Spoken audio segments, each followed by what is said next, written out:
Sénégal dañ la ko dénk lan nga ci mën a wax askan wi lan nga fi fekk ban yéene nga ci am ak ban taxawaay nga ci war a taxaw ba askan wi mën ci gis seen bopp. lii moom ëppal solo ci débat bi parce que dama gëm ne bu ñu la dénkee dara boo génnee di communiquer ak Sénégalais te maa ngi la ci remercier du mbirum politique ak situation réew mi kese nga war a waxee mais liñ la dénk da nga ci war a wax Sénégalais yi fu mu toll. secteur minier ci réew mi bi ñu ñëwee ñu dénk ñu société des mines ñu def état des lieux li ñu seetlu mooy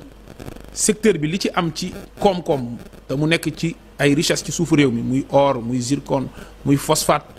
muy carrière yeeg leneen ak leneen dañu gis ne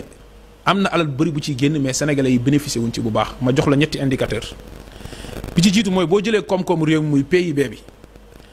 li ci secteuru mine di contribuer ci 4% la toll boo jëlee les recettes du pays alal bi nga xam ne état bi da koy collecté li ci secteuru mine di contribuer 6,94% la boo jëlee li mine di créer ci emploi ci réew mi 0,23% la matul sax 1% ci jamono joo xam ne contribution am ci exportation li ñuy génnee ci réew mi mu ngi toll ci 38%. xam nga loolu lim lay renseigner mooy kon modèle bi mooy exporter mbir mi à l'état brut te li mu indi mooy en réalité loolu du créer chaîne de valeur du yokk dara ci koom-koom bi mais loolu aussi du créer emploi wax naa la aussi état bi alal bi mu ci war a tirer amu ko loolu ci côté boobu la li waral état bi am na moyens yi. waaw foofu laay ñëw parce que lii tax état bi tiré ci alal mooy mu teg régime financier boo xam ne dina mën a jël li mu war a am ci redevance ci impôt ci dividende mais loolu état bi mi ngi koy def. non defu ko woon ci ni mu ko war a defee defu ko woon damay jox un exemple société des mines du Sénégal dafa bokk ci mission yi ñu ko dénk muy SOMISEN mooy moom mooy gérer la participation de l'état dans toutes les concessions minières fépp fu état bi am pourcentage ñu ne la zircon bi am nañ 10% ci telle concession or bi am nañ 10% ci telle concession lépp liy participation moom moo koy war a gérer bi ñu ñëwee dañu gis ne bëri na ay sociétés yi ëpp ci sociétés yi am na yoo xam ne état bi teewul sax ci conseil d'administration bi tam waroon teew ñaareel bi mooy sociétés yu bëri état bi jëlu fa ay dividendes mooy wàllam en tant que actionnaire tey le taux de recouvrement des redevances minières mu ngi toll ci 60%. tey redevance minière boobu ñuy wax. mais loolu c'est important de 60%. non baaxul naa la wax. xam nga xam nga redevance bi. waaw ñett la taux de recouvrement bi. waaw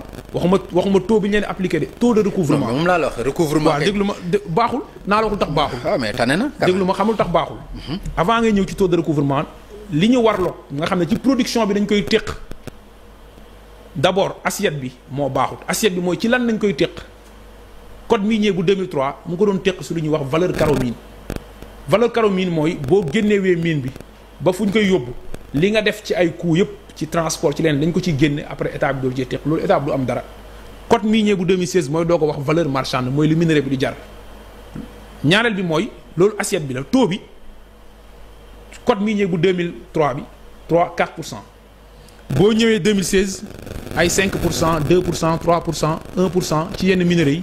loolu dafa néew ci du réew war a am ambition ci secteur am loolu léegi nag loolu dama lay wax ne la kon li ñuy am du bëri li ñuy am noonu bëriwul nga ñëwaat li nga ci waroon a jot 60% la loolu mooy redevance dafa néew li ci des mooy dividende yi état bi war a am li ëpp état bi doonu ko woon jël xam nga lu tax parce que état bi teewul woon ci conseil d'administration yi man bi ma ñëwee dama fekk SOMISEN teewul ci conseil d'administration benn société minière ma waxtaan ceeg le ministre de tutelle Birame Souleye Diop mu ne ma defal ma ci note ma defal ko ci une note technique mu defar correspondance adressé ko toutes les sociétés minières ñi ñu ko adressé plus de 50% tontu nañ ñu la SOMISEN sera présente dans le conseil d'administration xam nga la mooy rôle am mooy mu teg ay stratégies yi tax état bi paaram ñu valoriser ko mooy 10% yi dafa tuuti dañ ko war a yokk. benn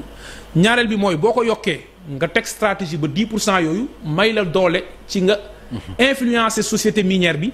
ci ban modèle économique la ñuy teg ci ban modèle social la ñuy teg en relation avec les communautés locales et les parties prenantes mais ci naka nga war a def ba participation état boobu noonu ñu état bi jot ci alal bi mu war a jot loolu moo tax ma lay wax ne la contribution wu secteur bi ci recette wu réew mi 6% la loolu mooy stratégie bi nga xam ne ñoo ko war a def loolu mooy loolu benn volet la stratégie boobu lan mooy njëriñam mooy fexe ba ressources naturelles yi nekk un important levier de financement des politiques publiques maanaam désormais réew mi alal bi nekk ci suuf si bokk ci li ñuy financer développement wu réew mi waratul manqué xaalis te ñuy génnee ay or yu dul jeex ay tonnes d'or ci réew mi fii loolu mooy ñaareel bi ñetteelu mbir mi mooy l'industrialisation par les mines tey ñu ngi gëstu te gis nañ ay indice de lithium ci réew mi à travers fi ñuy wax Yeli Malo ñun dañu jàpp ne adduna bi tey on s'achemine vers la transition énergétique. Tout à fait. batterie et cetera batterie voiture électrique yi. Tout à fait. tubaab bi dañ ko soxla bi ma demee Paris ñoom loolu la ñuy wër fi mu toll nii mooy lu ñuy wax les minéraux stratégiques ñoom ñu koy wooyee minéraux critiques Union européenne def ci législation parce que ki domine marché bi c'est la Chine à plus de 90%. Sénégal war a jël lithium boobu war ko administrer ci façon boo xam ne non seulement daf ciy jëriñu ci àdduna bi parce que nit ñi dañ ko soxla parce que entre 2017 ba 2022 demande mondiale ci lithium ci àdduna bi dafa multiplier par 3 à l'horizon 2035 dafay multiplier par 6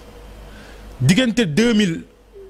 2024 bii ñu nekk ba 2030 boo jëlee cuivre demande bi day jugee ci 12 millions de tonnes jëm ba 80 millions de tonnes manganèse demande bi day jugee ci 1 million de tonnes jëm ci 7 millions de tonnes ci àdduna bi kon loolu ñuy wax les minéraux stratégiques muy lithium muy cuivre muy manganèse muy cobalt réew mi daf ci war a def ay investissements yu lourd dans la recherche pour fexe peser ci àdduna bi loolu mooy beneen bi mooy mines yi daf ñu war a permettre ñu am lu ñuy wax souveraineté alimentaire production phosphate ci réew mi fi mu toll nii mi ngi toll ci à peu près waaw kay mbay 3 millions de tonnes presque production phosphate toll na ci réew mi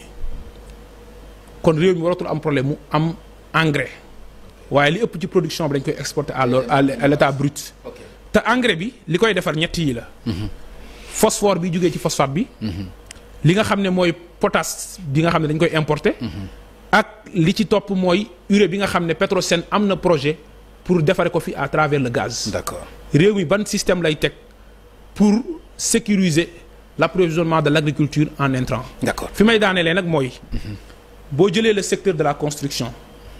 tey li gën a jafe bu état bi defar tali fer la fer ci la bokk tey bu ñu nee am nañ 650 millions de tonnes de fer te may wax ne fer dafa am solo parce que alxuraan daf ko wàcceel saar suratul hadid yàlla ne wa anzalna al hadida fihi ba'sun shadidun wa manafi'u linnas dama wàccee fer am na moyen de contrainte la waaye dafa bëri njëriñ pour nit ñi fer tey naka nay def ba am unité sidérurgique booy transformer fer sur place léegi su ma ñëwee si secteur infrastructure ak construction lépp ñu ngi ko basé mooy revêtement wu tali yi kii bi ñuy dal ci kaw ak béton yi ñu ngi ko jëlee ci basalte bi te basalte boobu ci réew mi dafay dem vers l'extinction. D'accord. kon dañuy am insécurité dans l'approvisionnement. dafa am fu ñu war a jëm ñun. voilà ñun SOMISEN. mooy lu ñuy wax les minéraux de substitution. d'accord muy silex bi. léegi muy sable de construction bi. muy argile céramique bi. d'accord réew mi dafa war a gëstu ci loolu pour mine. fi may daanelee. nekk désormais benn jumtuwaay bu am solo. boo xam ne day permettre ñu transformer structurellement l'économie du pays. mais financer le développement. financer contribuer ci recette état bi. d'accord globalement. lii mooy cap bi ñu fixé. à travers un nouveau plan stratégique. boo xam ne dinañ ko arrimer. ci politique sectorielle buy jógee ci projet bi nekk ci kaw. je pense.